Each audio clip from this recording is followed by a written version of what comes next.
राधे राधे महाराज। राधे राधे महाराज जी। महाराज जी, आजकल हम जैसे युवा इतने तनाव और चिंता में रहते हैं कि वर्तमान में जीने की बजाय भविष्य की चिंता में खो जाते हैं, जिससे डर और बेचैनी बनी रहती है। महाराज जी, कृपया बताएं कि इस आदत को कैसे बदला जाए ताकि इस नाम जप, वर्तमान की नाम जप। अगर हम नाम जप करेंगे तो हमारी बुद्धि प्रवीण होगी, भविष्य की मुझे चिंता नहीं होगी, क्योंकि भविष्य में मेरे भगवान मेरे साथ हैं। नहीं, अगर हमारे अंदर नाम जप चल रहा है तो हमको ये विश्वास है कि मेरे भगवान मेरे साथ हैं, और जब संपूर्ण सृष्टि बनाने वाला भगवान मेरे साथ है तो मैं भविष्य की चिंता या भूत की चिंता में अपना समय क्यों नष्ट करूं। अपने मन को बार बार नाम में लगाने से जो ओवर थिंकिंग है, इस पर हम कंट्रोल कर सकते हैं, शासन कर सकते हैं। और नाम जप हुआ बहुत बड़ा पुण्य, बहुत बड़ा पुण्य, तो हम जो सोचेंगे वो भी हो जाएगा।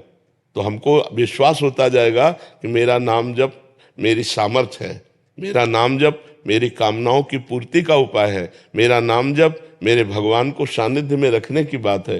तो इससे हमें बहुत बड़ा लाभ मिलेगा। जैसे आज के 15 वर्ष पहले हमारे पास 2000 रुपये भी दवा के लिए प्रति महीने के नहीं थे। कोई एक आदमी पानी देने वाला नहीं था। दोनों किडनी हमारी खराब, समस्या ही समस्या थी। कोई स्थान 1 इंच जगह नहीं, सब तरह से केवल भगवान के आश्रित।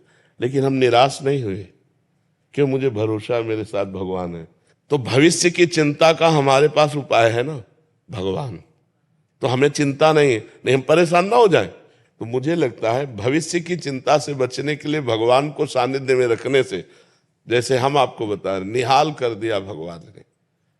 जहां एक आदमी पानी देने वाला नहीं था, वहां हजारों नौजवान ऐसे खड़े हैं कि कोई पानी पिलाता है, कोई रुमाल से मुंह पोंछता है, कोई हाथ पकड़। एक कदम भी ऐसा नहीं जो मुझे साथ ना मिलता हो।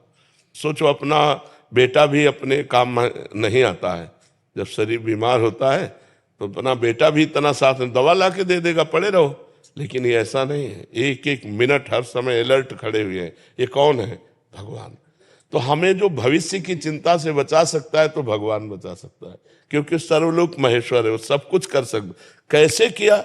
वही परमात्मा कर रहा है, वो अपने आप सारी व्यवस्था कर रहा है।